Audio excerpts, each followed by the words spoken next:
Salve, salve, nação Coxa Branca!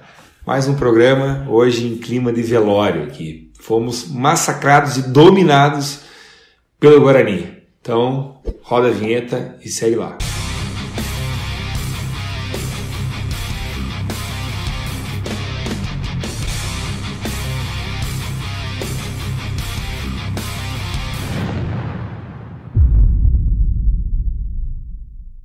Pessoal, a gente tá aqui mais um programa, não tendo a abordagem que nós gostaríamos de ter, não podendo fazer elogios a absolutamente ninguém, não podendo comemorar nada, porque nem mesmo as vitórias da Série B nos dão motivos realmente de alegria, de esperança, de ver um time mais consistente. Perdemos pro Guarani, né? Eu acho que esse era um time aí que a gente tinha totais condições de ir lá e vencer, e para subir nós precisamos vencer fora de casa, isso já está muito claro. Não dá para contar com a sorte de dentro de casa, porque o que o Coritiba teve até o momento então foi sorte, né? Eu não digo que foi mérito de trabalho algum, e digo isso com a consciência bem tranquila aí, porque já são alguns meses de time, esse elenco que está jogando, e de técnico Eduardo Batista no comando do time. Então vamos aí fazer uma análise aí um pouquinho do jogo, mas vamos principalmente falar do Coritiba até então, né? Porque já cruzamos a linha aí da metade do ano, já foi metade de 2018. Já foi metade. E agora? Aí agora entra aí a reta final, né? Porque a Série B tá correndo, a Copa do Mundo não interferiu em nada no nosso calendário e muitas coisas me angustiam. Então vamos começar a falar um pouquinho sobre esse cenário triste do nosso clube. Quem começa? Bom, eu acho que muito se resume a vários erros de planejamento de plantel que vem desde o início do campeonato. O Coritiba não está vivendo uma fase ruim, né? Esse futebol que o Coritiba apresenta hoje é o futebol do Coritiba mesmo, é o futebol que a gente apresentou o ano inteiro, e o difícil é que a gente não tem perspectiva nenhuma de melhora, e aí de repente você está numa rodada em segundo, na outra rodada você perde, você pode ir para nono, e a gente fica nessa montanha russa. E aí você vai chegar na última rodada lá em que posição? Você vai estar na rodada em que você está dentro do G4, você está fora, como é que vai ser? De repente alguns times agora, né, dão um sprint final e dão aquela desgarrada, e aí o Coritiba vai estar nesse meio. Eu não consigo prever nada, porque o futebol apresentado pelo Coritiba é pífio, né? Quando ganha com as calças na mão. Foi o último jogo no Couto Pereira, com um jogador a mais, né, ganhando o jogo, ainda quase me cede o empate de novo, porque é algo que já vem sendo corriqueiro no Coritiba. Então, aí você pega um exemplo, o Coritiba jogou contra o Guarani com o Vinícius Quis, da lateral direito, e no segundo tempo ainda foi substituído e foi o Pablo, que é atacante, o Pablo que não faz gol, de repente no lateral direito, virou lateral direito. Então, no mesmo jogo a gente teve o Vinícius Quis, que é um volante, jogando lateral direito, e depois o Pablo, que é um atacante, jogando de lateral direito. E aí você trouxe Carlos César, que até hoje não jogou, não sei se vai jogar, ninguém fala, ninguém viu. Aí você tem o Benítez, que foi contratado lá no começo do ano.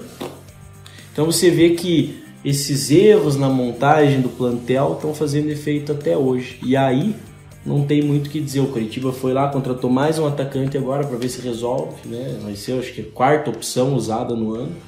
Então é torcer que Deus seja caridoso conosco e a gente consiga subir esse ano, porque de bom trabalho feito eu acho que não teve nada.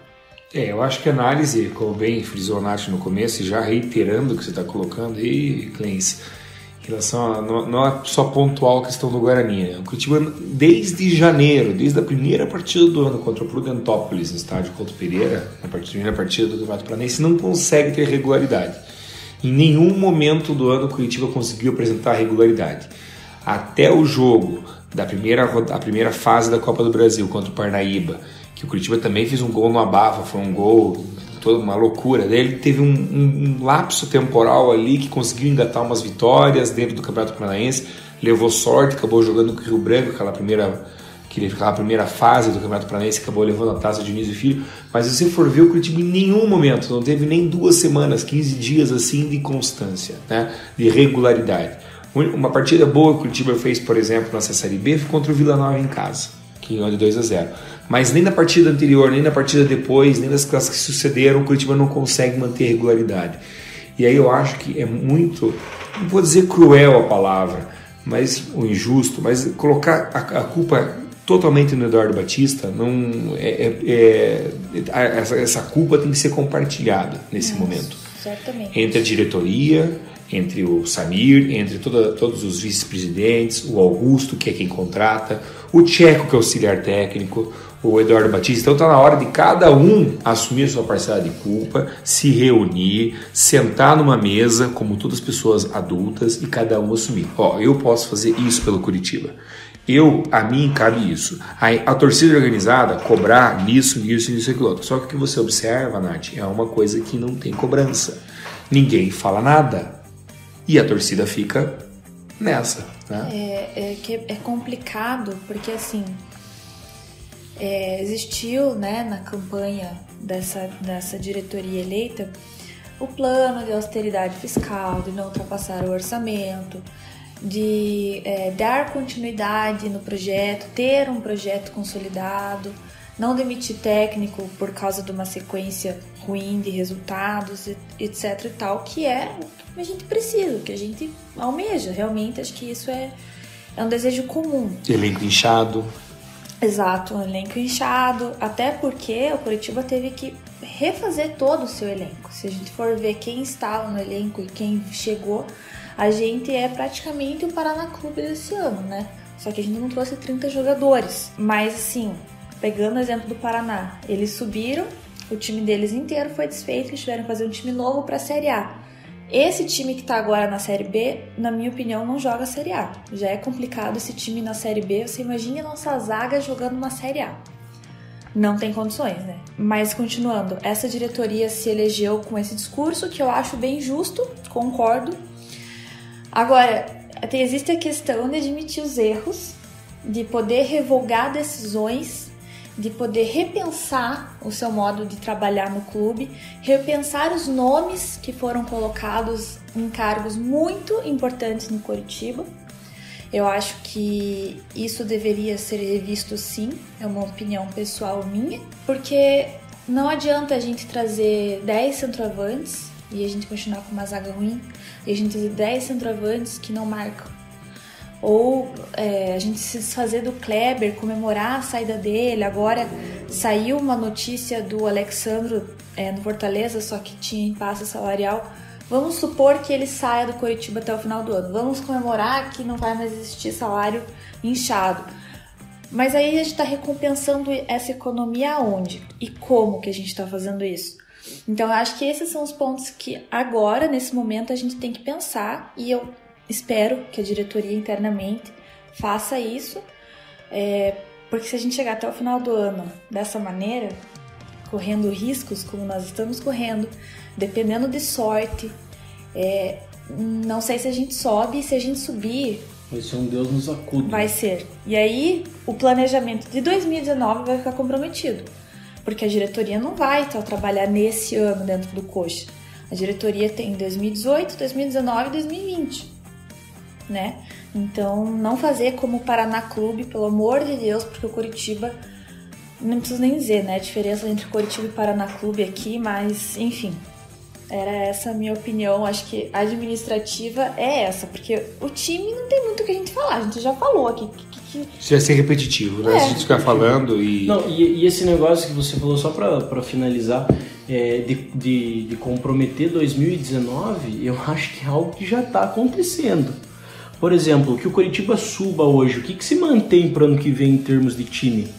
20%. Pouquíssimo 10 a 20%. Quem subiu da base e o Wilson. E aí você tem, por exemplo, Alan Costa, que jogou o quê? 2, 3 jogos, é horroroso, não serve para jogar suburbano. Sabemos tem contrato que tem salário alto. Tem salário alto, tem contrato até o ano que vem. E aí? Aí você tem jogadores emprestados, você vai botar um Bruno Moraes para jogar a Série A.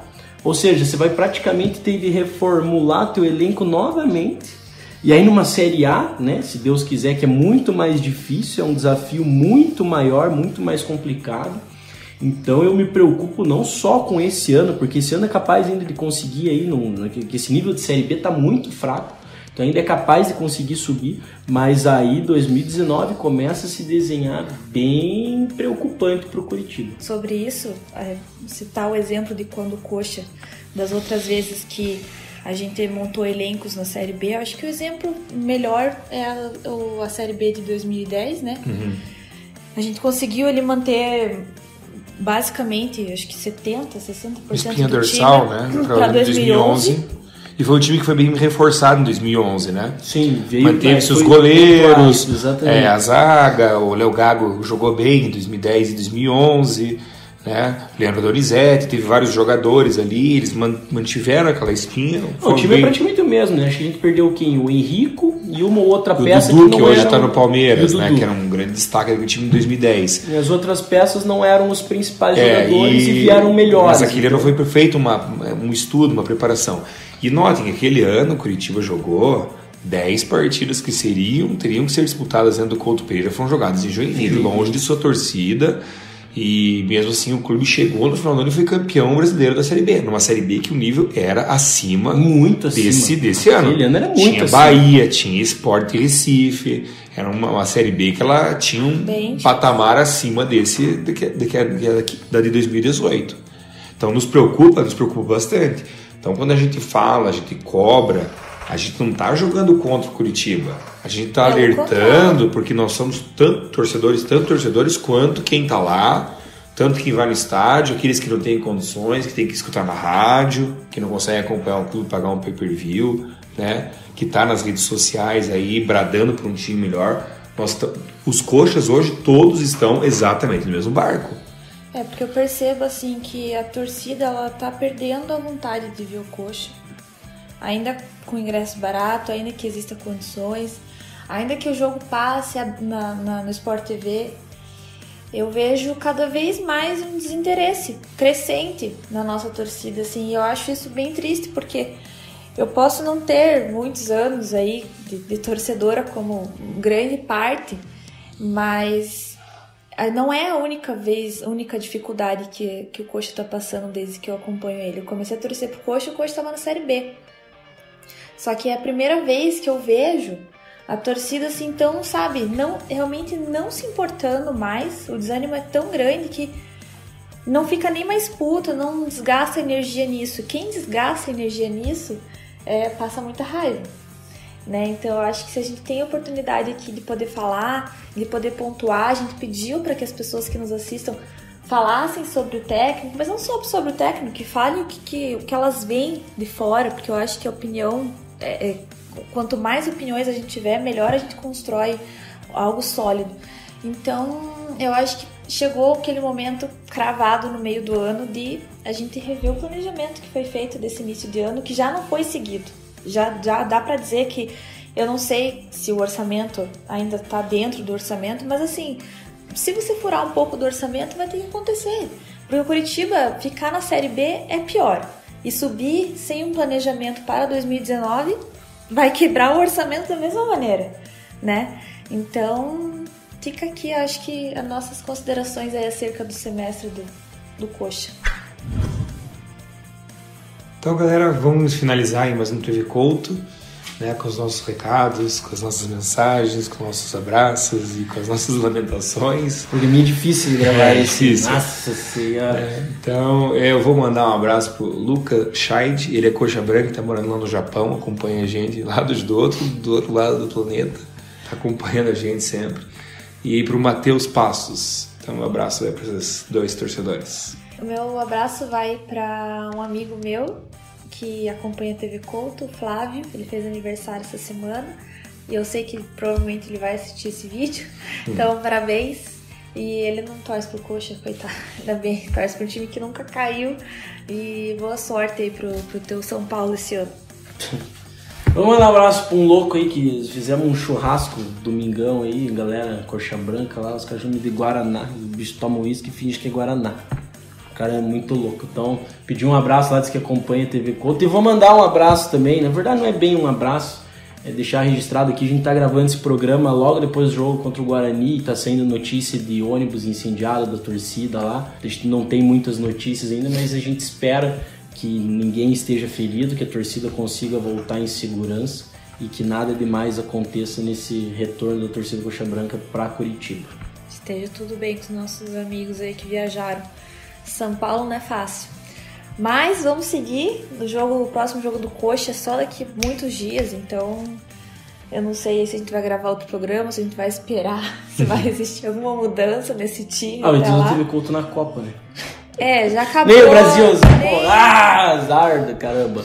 Mas também você... O final de semana foi quase uma tragédia, né? Tragédia, exatamente. Porque sexta-feira... Brasil eliminado, daí no domingo ficou... Para alguns foi bom, para outros foi ruim, né? Porque quase Lula foi solto, então não é a pauta do programa, mas para alguns foi bom, para outros foi ruim, né? Depende do ponto de vista. Foi um final de semana aí de muitos assuntos. Né? E daí segunda-feira o Curitiba jogou bem pela segunda divisão, né? Contra o Guarani, no jogo de segunda.